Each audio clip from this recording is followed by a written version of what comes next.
안녕하세요. 오늘 정신분석에 뜰 시간입니다. 오늘은 락강의 명제 중에 하나인 대타자는 없다라는 명제를 좀 설명을 드릴까 하는데요. 이 명제와 락강의 향유의 주체 또는 윤리적 주체 이것이 어떻게 관련이 되는지를 좀 설명을 드리고자 합니다. 오늘의 설명은 락강의 재탄생이라는 책을 좀 제가 참고하겠는데요. 김상환 홍준기 선생님이 엮은 락강의 재탄생이라는 책을 제가 좀 참고를 하고 그 상태에서 이제 설명을 제 나름대로 구성해서 그렇게 하려고 합니다. 대타자는 존재하지 않는다. 대타자는 없다. 이 말이 어떤 말일까요? 이 명제를 락강의 윤리적 주체 또는 윤리적 행위의 주체라는 개념과 연결시켜서 한번 오늘 알아보고자 합니다. 이 윤리적 주체의 개념은 이 락강의 후기 개념이죠. 윤리적 행위, 윤리적 주체, 실제적 향유의 주체, 이런 개념들은 락강의 후기 개념에 속하는 아주 중요한 락강 개념의 핵심 중에 핵심이라고 할 수 있죠. 이 주체를 구성하는 상징 체계는 처음에는 이 대타자로부터 시작되는 것이죠. 대타자가 주체를 상징 체계에 호명하는 것으로부터 이 주체의 상징 체계는 구성되는 것이죠. 엄마가 아이를 아이고 우리 예쁜 딸, 아이고 우리 귀염둥이 하면서 엄마라는 대타자 상징 체계에 부를 때 아이의 상징 체계가 형성되기 시작하는 것입니다. 그러나 그 상징 체계는 결여가 있는 것이죠. 귀엽다는 말이 무슨 말이지? 뭐가 귀엽다는 거지? 자기가 엄마한테 하는 걸 보면 자기 스스로 귀여울 게 없는 것 같은데 엄마는 나를 귀엽다고 한단 말이에요. 거기서 엄마의 언어의 애매모호한 부분들은 하나의 상징체계의 공백으로 들어가는 것입니다. 공백을 구성하는 것이죠. 아이고 우리 아무아무게 굉장히 똑똑한데 그 똑똑하다는 의미가 뭘 가지고 똑똑하다는 말일까? 내가 머리가 똑똑하다는 의미일까? 내가 웃는 게 똑똑하다는 의미일까? 내가 우는 게 똑똑하다는 의미일까? 내가 손짓 발짓하는 게 똑똑하다는 의미일까? 아이는 대타자 엄마의 말 속에서 결여를 발견하는 것입니다.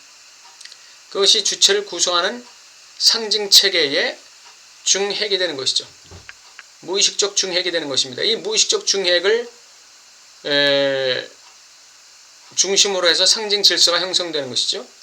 이것이 대타자가 형성하는 상징 질서입니다.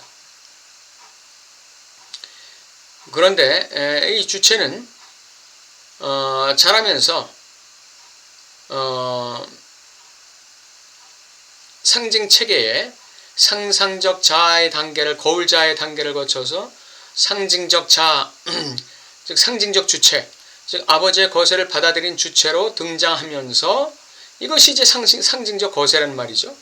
상징적 거세를 통과해서 상징계, 아버지라는 그 상징 체계의 하나의 자기의 위치를 잡는 하나의 그런 구성원이 되는 거예요.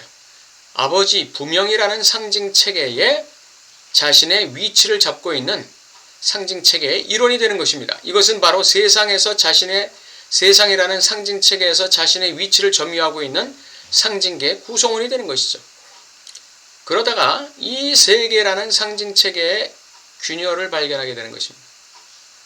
마치 안티고네가 테베라는 도시국가의 상징체계의 균열을 발견하고 크레온 왕의 상징체계의 균열을 발견했듯이 그리고 균열을 타고 자신의 욕망을 죽음 충동으로 발현했듯이 주체는 상징체계, 이 세 개의 상징체계의 균열을, 그 구멍을, 공백을, 결여를 발견하고 그 결여를 타고 들어가서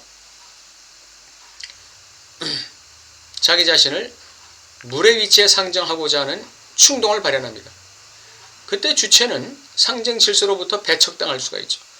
회사의 규칙을 갖다가 안티하는 사람이 살아남을 수 있나요? 회사에서 쫓겨나는 것이죠. 세상의 문화체계, 세상의 이 단체나 기관이나 어떤 그 국가의 그런 그 문화 상징 언어 체계에 도전하는 사람은 그 국가로부터 존재할 수가 없는 것입니다. 이처럼 기존의 상징 질서라는 대타자의 균열을 드러내고자 하는 사람은 그 상징 질서로부터 배척당할 각오를 하고 그 상징 질서의 균열을 드러낼 수밖에 없어요.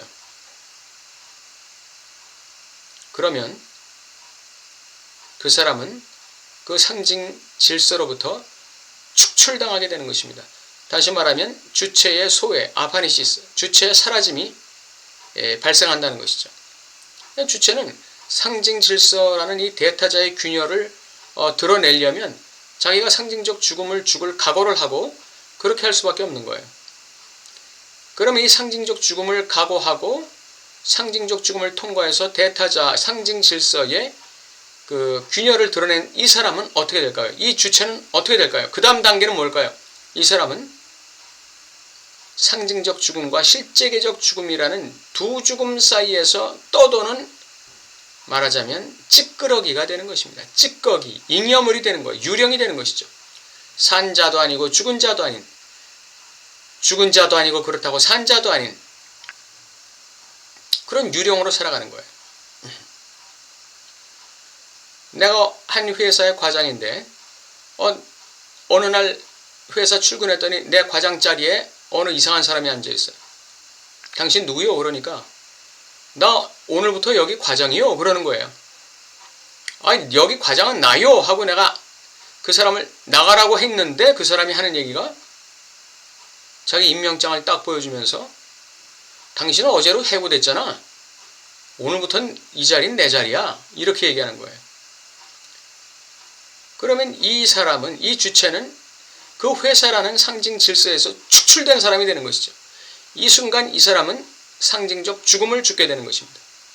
상징 질서에서 여태까지 자기가 누리고 있던 위치를 일순간에 상실해버리게 되는 것이죠. 이때 이 사람이 맞이하는 건 뭘까요? 지옥 같은 어둠이죠. 절망감, 좌절감이죠. 패배감, 열패감, 무력감, 우울함, 내가 사라지는 듯한 느낌이죠. 이것을 실제의 시면이라고 말합니다. 이 실제의 시면을 만나는 주체가 바로 라깡이 말하는 윤리적 주체예요. 여기서부터 새로운 창조는 이루어진다는 것입니다. 여기서부터 주체를 구성하는 새로운 상징 질서가 구축된다는 것이죠. 지금까지 이 사회라는, 이 직장이라는, 이 단체라는, 이 국가라는 상징 질서가 나에게 당신은 어떠한 위치와 신분과 임무와 역할을 부여받은 사람이야 라고 나를 규정해 왔다면, 이제 내가 상징적 죽음을 죽은 이 순간에 나는 나 자체의 무와 대면하게 되는 것이고, 나 자신의 공백과 대면하고, 나 자신의 허무와 대면하고, 나 자신의 무기력함, 그 무능과 대면하게 되는 것이죠. 그것이 바로 주체의 실제 시면이라는 것인데, 주체가 자신의 실제 시면과 대면하는 순간 그는 무를 경험하게 되는 것입니다. 그런데 이 무를 경험한다는 것이 중요한 것은 바로 주체가 이 무를 경험할 때 이 무로부터 새로운 창조가 이루어진다는 것이죠. 이것이 바로 크레아티오 엑스 니힐로죠.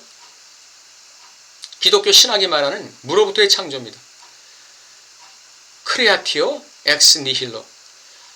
인간 주체는 자기 자신의 무, 즉 실제의 시면과 마주할 때 거기서부터 자기 자신의 새로운 상징 질서가 구축된다는 거예요. 이 세상의 상징 질서에 포섭되지 않는 새로운 상징 질서, 자신만의 새로운 창조적 상징 질서. 지금까지의 세상이라는 대타자가 나에게 부여했던 상징 질서가 아닌 내가 무로부터 새롭게 만들어가는 상징 질서가 만들어진다는 것입니다. 이것이 바로 주체가 무와 대면해야 되는 가치입니다. 자신의 실제 심령과 대면해야 하는 의미가 바로 여기 있는 것이죠. 새로운 주체의 상징 질서의 창조가 여기서부터 이루어지는 것입니다. 이 새로운 상징 질서는 지금까지 세상이라는 대타자가 나에게 부여했던 상징 질서와는 질적으로 다른 것이죠. 그렇기 때문에 이러한 의미에서 대타자는 없다는 말이 해석되는 것입니다. 주체가 자신의 무와의 대면, 자신의 실제와의 대면, 자신의 어둠의 심령과의 대면을 통해서 무로부터 만들어내는 새로운 상징 질서, 이것이 바로 주체의 창조 행위입니다. 이것이 주체의 윤리적 행위라는 것이죠. 오늘 대타자는 없다는 말이 어떤 뜻인지 여러분에게 설명 들었는데 이해가 되셨는지 모르겠어요. 대타자는 존재하지 않는다는 것은 나에게 지금까지 상징 질서를 부여해왔던 대타자, 즉 세상이 이제는 나에게 더 이상 나의 상징 질서를 부여하는 주체가 되지 못하고 나 스스로 나의 무와의 대면을 통해서 나 스스로의 새로운 상징 질서를 구축해 나간다는 것, 창조해 나간다는 것. 이것이 정신분석이 말하는 크리아티오 엑스 니힐로, 무로부터의 창조의 개념이라는 것. 거기서 대타자는 존재하지 않게 되는 것이죠. 대타자는 바로 아빠, 엄마를 비롯한 이 세상의 상징 질서를 말하는 것입니다. 들어주신 여러분 감사합니다.